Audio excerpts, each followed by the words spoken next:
Good morning, family and friends. Sergeant OCD here. I started this channel just to show my family how to do things when I'm gone. So, getting back to the spirit of that, and yesterday being Thanksgiving, I hope everybody had a happy Thanksgiving. I do want to thank my subscribers. I really didn't expect to get anybody but family, but that's great. So today I want to talk to you about AC and DC circuits. So one example of an AC circuit is a common outlet. I'm going to show you how to replace this outlet. I'm going to show you how to add a switch to a cord or any type of circuit. So the first thing I'm going to need to go over is, tools that you're going to need to do this. So you've seen me take cutters and just strip the wire. I'm pretty good at it. Every once in a while I will nick it. You'll see me use a blade to do it. Once again, I'm pretty good at it, but I do not suggest that. So you can get different types of crimpers. It all is what you prefer. Like me, I prefer Klein's. They're crimpers, strippers, and bolt cutters. But the Klein brand has always been good to me.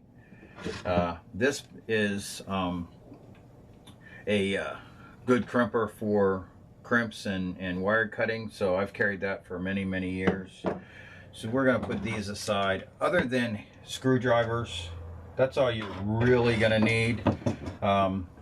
So that's what you're going to need. But like I said, I'll put that stuff aside for now. I do want to talk about some DC circuits too. So this circuit right here, if I can get it loose, goes to a battery charger or a battery, and this end goes into my motorcycle. So I've pulled this wire out so many times by kicking it that I need to fix that crimp. So we're going to go ahead and do that too. So the other thing I want to tell you about is meters. So there's many type of meters. This right here is a analog meter. So if you're old school like me, you'll use that. This is a digital meter. This is like my favorite right here. There's many others that you could buy. And this one actually will check resistors, capacitors, and batteries. That's why it's got short leads on it.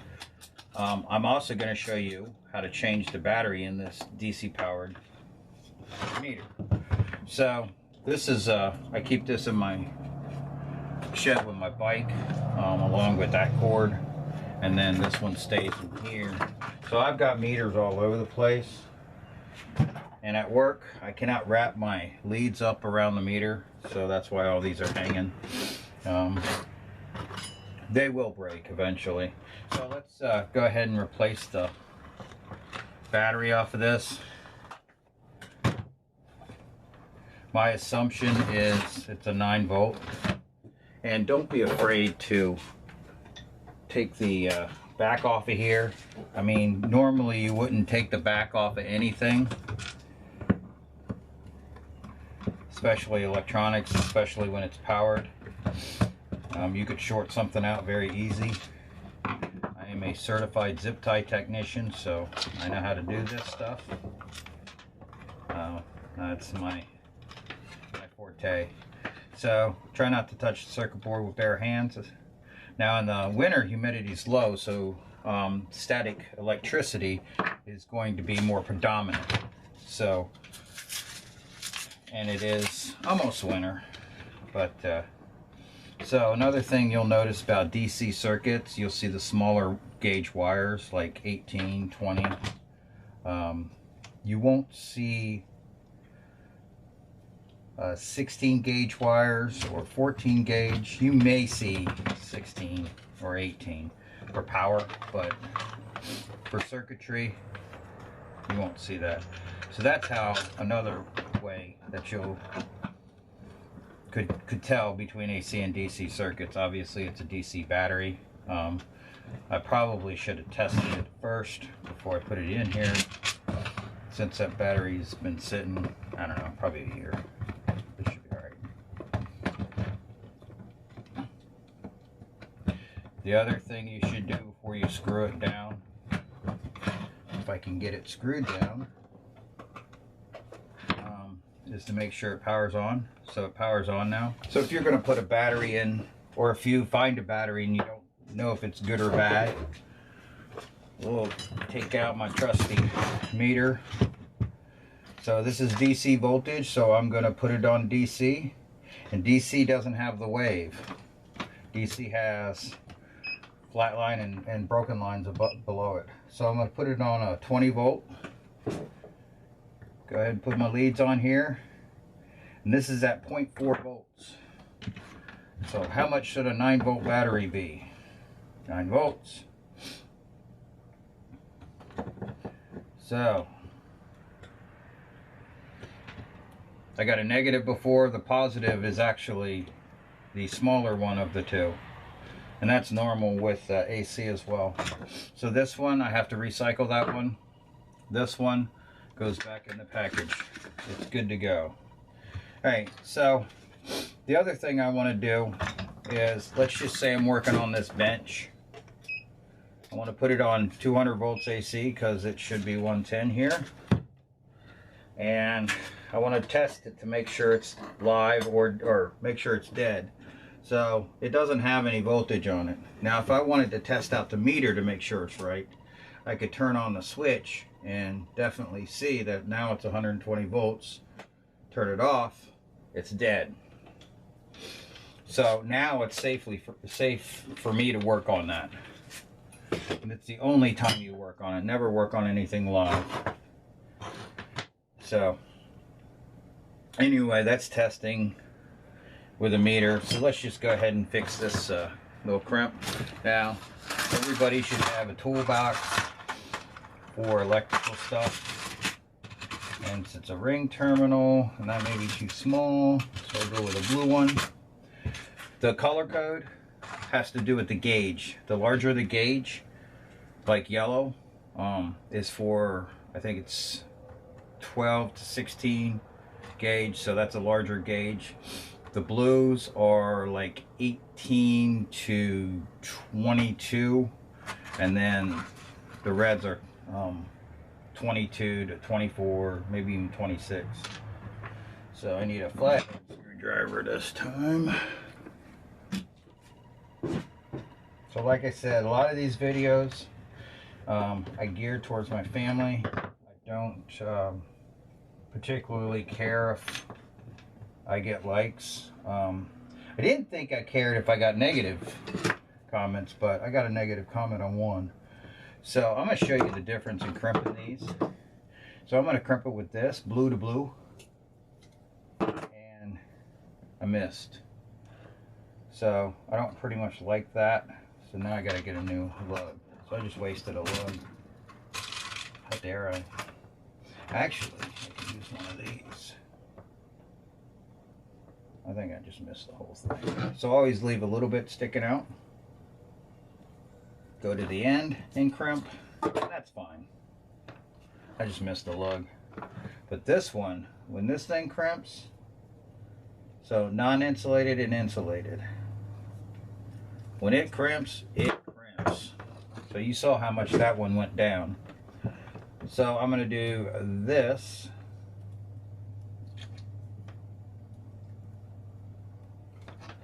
That's a little bit too big. That's all right. Don't do this at home, boys and girls. When your lug is too big, trim it down. Now I realize I should have got a smaller lug, so for this purposes I just cut it off. Now, before I even hook this up, again, test. So, again, put my meter on, oh, not again. I'm going to put this on the tone. So what's the tone mean? It's just checking for continuity. So get this out of the way before I spill it. That's in the trash. So anyway, I'm going to go down to continuity, and how I test that, I'll put the leads together and test it. So I can go to red. Now this, it doesn't matter red to black, black to red. Never matters on when you're checking continuity. So I went into the one I just replaced. I've got continuity there and there, and I don't have it here. So that tells me the red wire is perfect and the black wire is not connected to it. That's good, so it tells me my circuit's not shorted, but I have continuity from here to here. Now I'm going to check continuity from the black wire. Now I shouldn't have it on the red, right? But I do have it on the black. Okay, so now we need to go the other way. So what I need to do is plug into this. I'm not sure if I have red or black, but it doesn't matter to me. So I have the black wire, so I have continuity from here to this plug.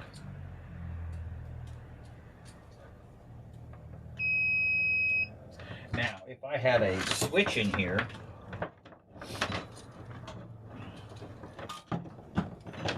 I hope this doesn't confuse you. So if I had a switch in here, I'm not sure what wire I'm on. I'm on black, and I have continuity between here and here. But if I had a switch in here, oh, that's the one that fell. I have many screwdrivers. That would actually open up. So I could actually put a switch on here and charge it, turn it off. And I'll show you how that switch would operate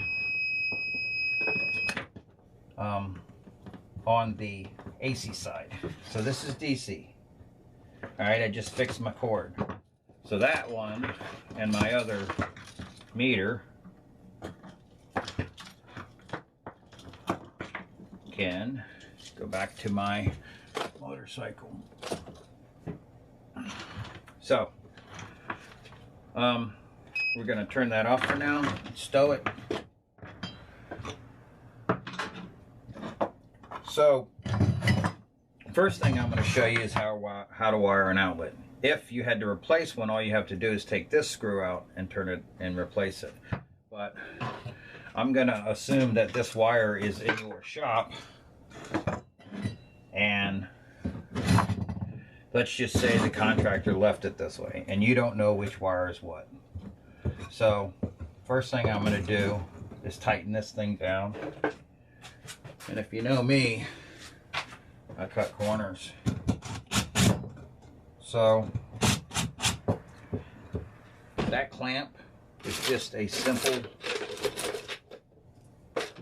some people call them conduit clamps, some people call them Romex connectors. It says Halex on it, so some people would call it a Halex connector. Anyway, basically screws into here, bolts on the other side. But it doesn't screw in. You place it through here, bolts on the other side, and then you can tighten it down and your cord won't come out. That'll stop it from pulling out. Now, since I'm going to start with a 16 gauge. It's one thing about Kleins, they have other things on the other side. I'm going to start with a 16 gauge and go to strip. So I want a little bit more than that. So all I got to do is put it in the 16 gauge, pull it. Pull it in the 16 gauge, pull it. Easy peasy. Now, these have different sizes. So this size is a hot, and you could see over here that this side would go in more. It's got more play. This blade doesn't. You can never stick a screwdriver in an outlet.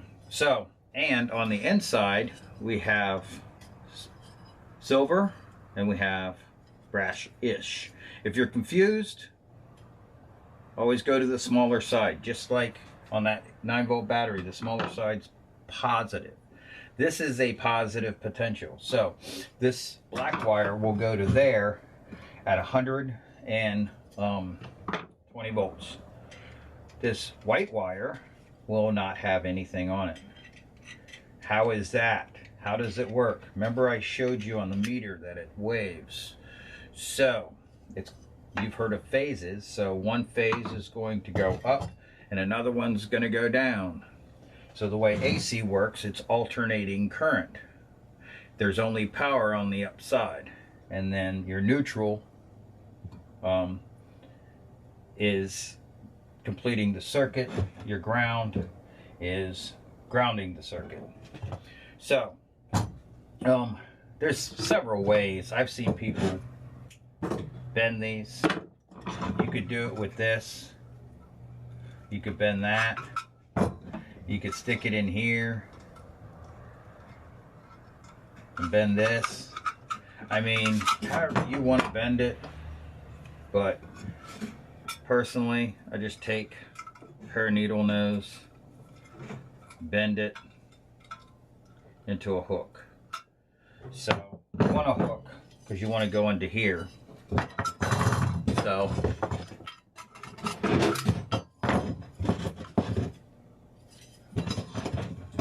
we're going to hook your ground in. Green is ground. Don't do a Tim the Tool Man way to do that. The sun heats the ground. So I need more cord here.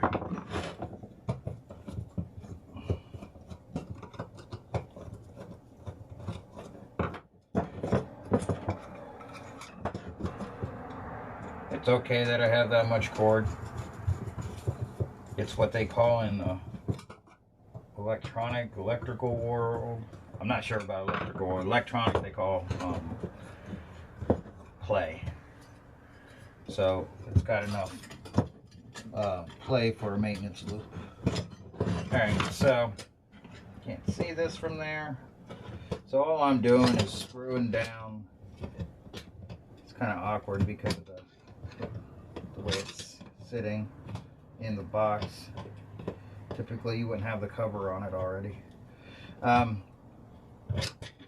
So I'm kind of partial to making sure that the screw is facing the right way so the wire bends. Unlike right here, the wire actually crimps down further, but since that screws that way,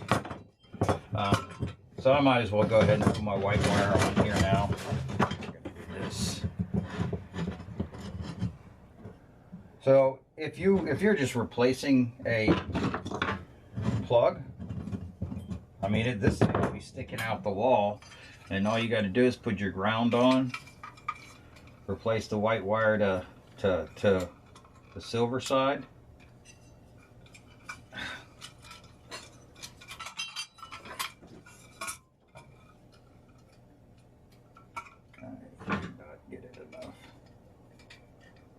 So some of these outlets, like this one, has holes here. I could have just pushed the wire in if I wanted to, but that's not showing you anything. And then normally you'd push on that to get the wire loose. I'm not sure what fell. Oh, the screws fell.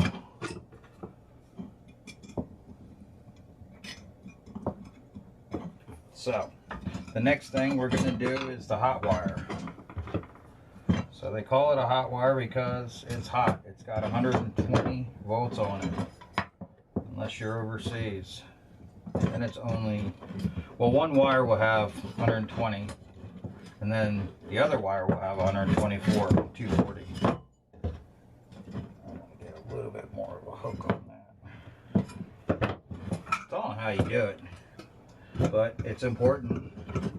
Your black wire goes to the brass side, to the small plug side. Your hot wire, your neutral, go to the other side. Your ground will go to ground. So your ground is here, Here's your ground, there's your hot, there's your neutral. Neutral's white, hot is black, ground is green. So before we close that up, I want to test this outlet. How can I test it when I got this? So I have to remedy this.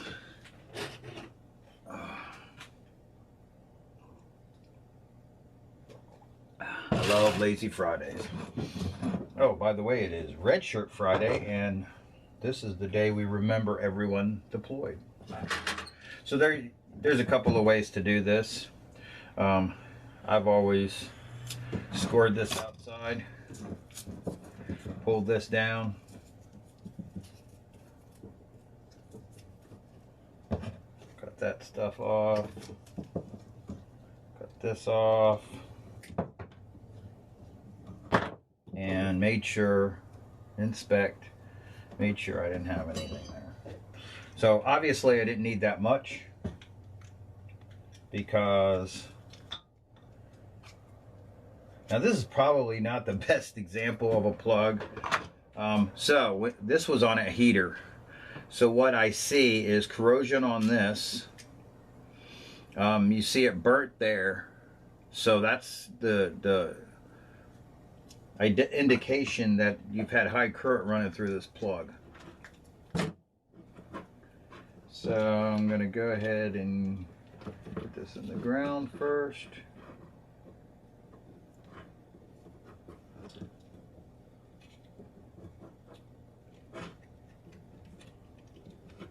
Actually, I think I could stick everybody in their own little home. Come on, get in your home. All right. Just to make sure that there's no insulation sticking out, or non-insulated, other than the ground. It's going to be, the ground is not insulated at all anyway. So again, I wouldn't use this, keep this. So once I have that in there and I screw this thing down, I'm lazy,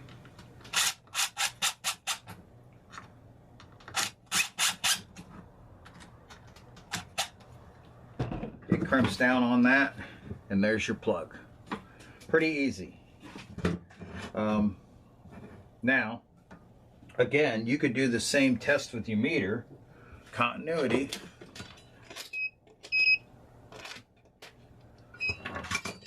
Continuity test.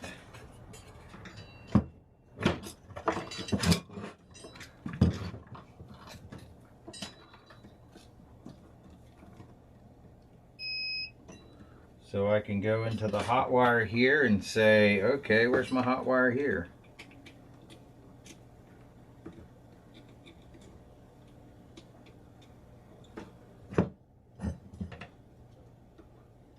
Let's go ground for ground.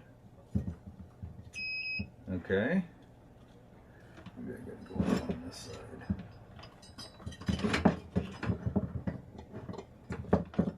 Yeah, this plug is shot.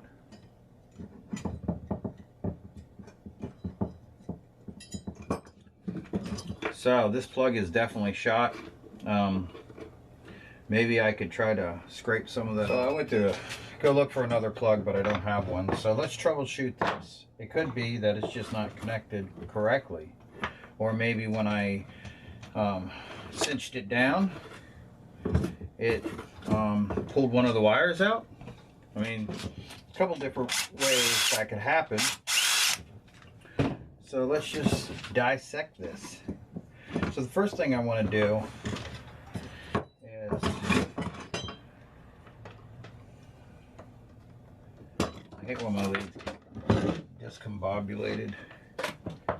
So I want to see if I can get continuity on the black wires. I can. Okay, that's good. Now let's try the neutral.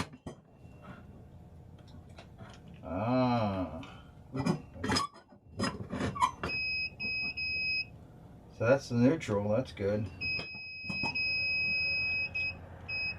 Okay, so I think what it was is these contacts are really corroded. I cleaned them.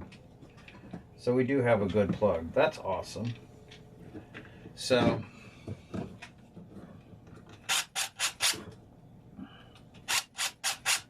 I feel safe to plug this in.